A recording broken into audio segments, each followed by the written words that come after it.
C'est ma dernière de la saison. Je serai de retour en août.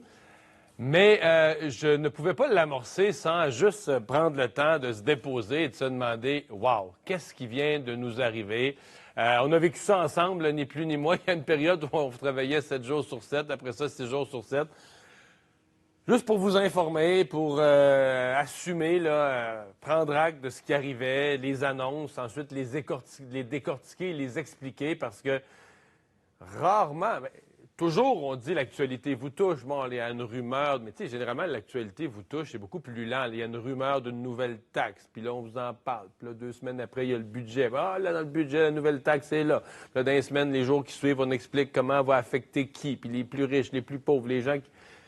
Mais là, c'était bing, bing, bang. De 24 heures en 24 heures, on ferme les écoles, les commerces.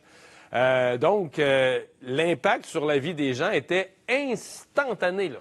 On l'expliquait, qui ça touche, combien de gens, dans quelle région, instantané.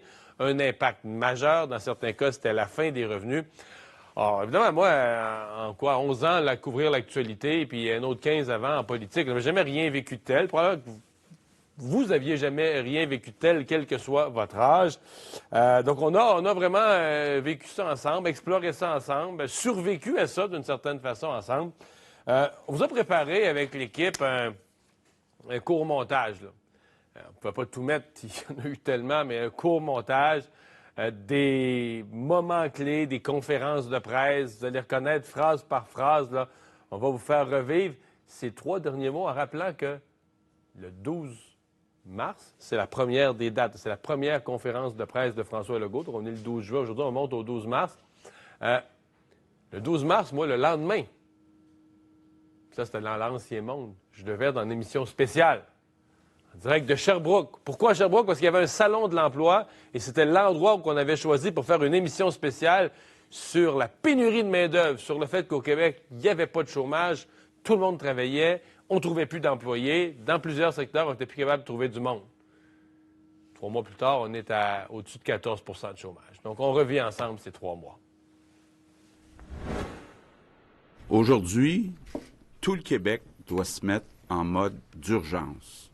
Pour le moment, la pandémie de coronavirus est sous contrôle au Québec, je dis bien pour le moment, mais notre défi au cours des prochaines semaines, c'est de freiner la contagion. Fermer les bars, cinémas, bibliothèques, centres d'entraînement, centres de ski, piscines et autres. Je veux lancer un message à tous les leaders jeunes, là, que ce soit les artistes, les sportifs, là.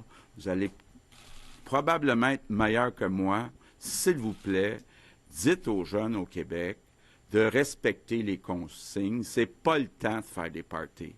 Porter un masque, c'est mettre à sa main souvent pour ajouter le masque et on se contamine. Je demande aux Québécois, quand c'est pas essentiel, de ne pas voyager d'une région à l'autre. Pour l'instant, on n'a pas besoin de fermer des régions. Le Québec sur pause, le gouvernement du Québec qui a demandé à minuit de fermer la plupart des entreprises, sauf les services essentiels. Ça permet, entre autres choses, de faire des patrouilles policières accrues dans certains des quartiers les plus affectés. Pas demander d'avoir les pleins services 7 jours sur 7 pendant des semaines et des semaines, là. Donc, je pense que c'est possible en ayant des services sur 6 jours.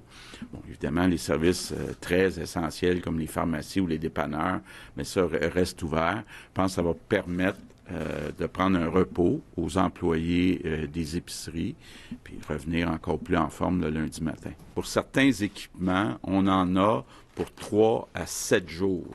Donc, c'est quand même serré. Par contre, on a des commandes qui devraient arriver. Les commerces, puis les entreprises de biens non essentiels qu'on avait fermées jusqu'au 13 avril, qu'on repousse cette date au 4 mai. Pas fier là, de voir ce qui se passe dans nos CHSLD. On va déconfiner le moment où on sera capable de faire la marchandise. Qui sera maintenant, le 25 mai, si et seulement si la situation s'améliore. On veut faire une suggestion forte aux Québécois quand ils sortent de chez eux. Ce qu'on souhaite, c'est que les Québécois adhèrent sans qu'on soit obligé de les forcer. Jusqu'à il y a récemment, les gens étaient confinés. Donc, il y avait à peu près personne dans les autobus puis les métros. Donc, c'était moins grave. C'est pas à l'épreuve de tout, le masque. Si on veut le faire, on ne veut pas non plus être accusé par des groupes, puis bien légitimes, qui défendent les droits des plus démunis, qu'on ne les protège pas, eux, parce qu'eux n'ont pas nécessairement le même accès. Concernant les gens qui passent des zones chaudes aux zones froides, il nous manque 10 000 employés. C'est l'héritage libéral. Il faut trouver 10 000 personnes, une opération sans filet. On n'est pas certain, il n'y a pas de garantie nulle part qu'on va réussir. Ah voilà, et après la crise dans les CHSLD, 5000 décès plus tard, lundi matin, les fameux 10 000 employés dans les CHSLD vont entrer, semble-t-il, ou un bon nombre de ceux-là vont entrer en formation. Donc, toutes sortes de leçons qu'on a à retenir de ça. Certainement que ça...